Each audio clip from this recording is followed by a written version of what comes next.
4 of these trends are awesome and 1 of them stinks. I'll let you be the judge. Let's go. Have you ever been to the theater to watch a play? If so, you've probably noticed the set. The backdrop to the performance is not the main attraction, but it makes a huge difference in the overall experience. It sets the stage. This first trend is not the main player in any kitchen, but it adds serious visual impact to any space. The backsplash.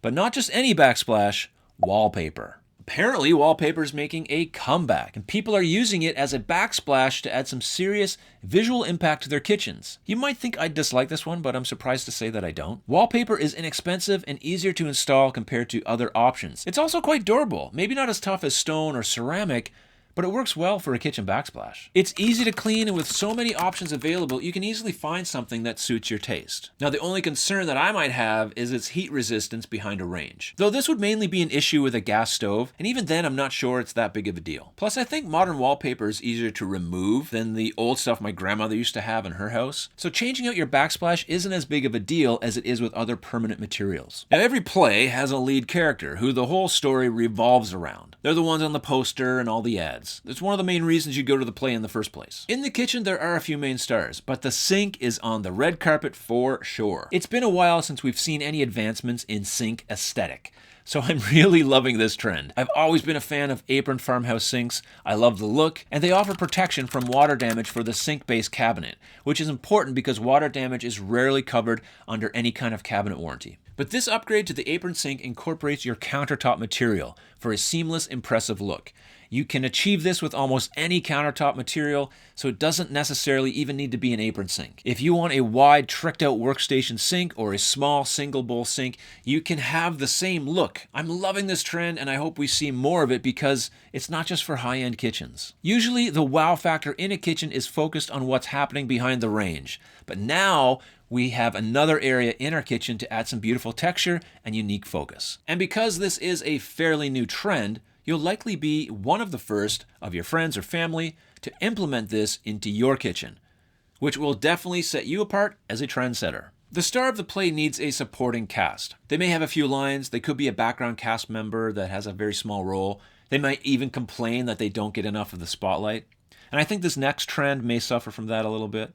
I've often complained about island seating because it rarely gets used in the day-to-day workings of the kitchen. And you can make a case that in many kitchens it's not needed at all. However, many of us love our islands and want it to be social. So I think this trend ticks both of those boxes, incorporating table height seating into a kitchen island. This is a functional way to add usable seating in a space that doesn't have room for both an island and a table. Combining them eliminates the need for clearance between the island seating and the table seating, allowing you to have the best of both worlds. And there's nothing wrong with regular island seating, just make sure that it's comfortable.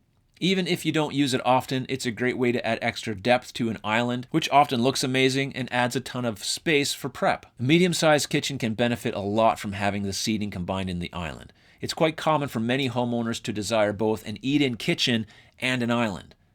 And this allows you to have both. Because having an island is at the top of most people's wish list when it comes to a new kitchen, and many people will sacrifice other things on their wish list in order to realize that dream. I think islands are fantastic. I love designing kitchens around them, so this trend eliminates having to remove something from your wish list. The dual function adds to the usability of the space, and when designed with intention, can really look amazing. Get over 20 years of kitchen design experience delivered straight to your inbox. There's a link in the description below.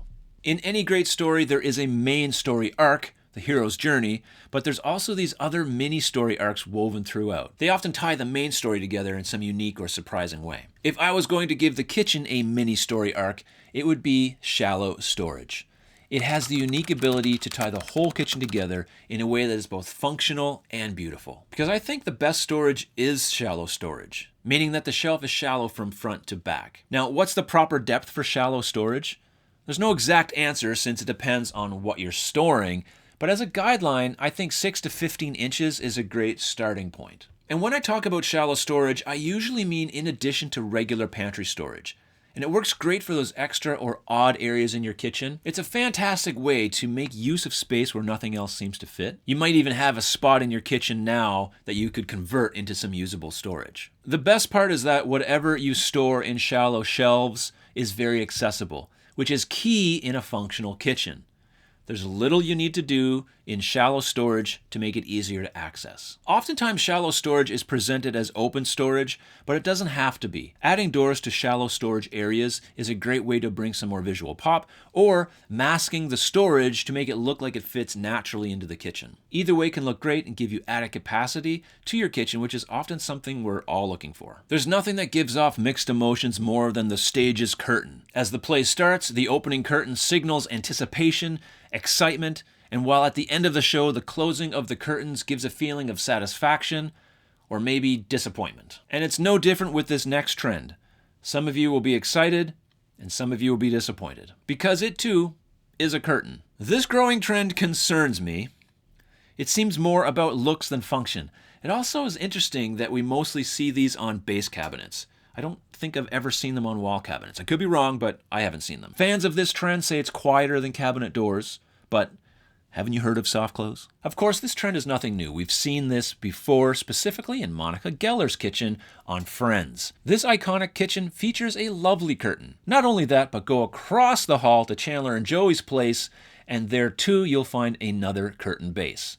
But I'm not suggesting that you base your design aesthetic off a 90s sitcom. Just interesting that this trend is in the spotlight right now. As an accent, like on a sink base, I can see this maybe working.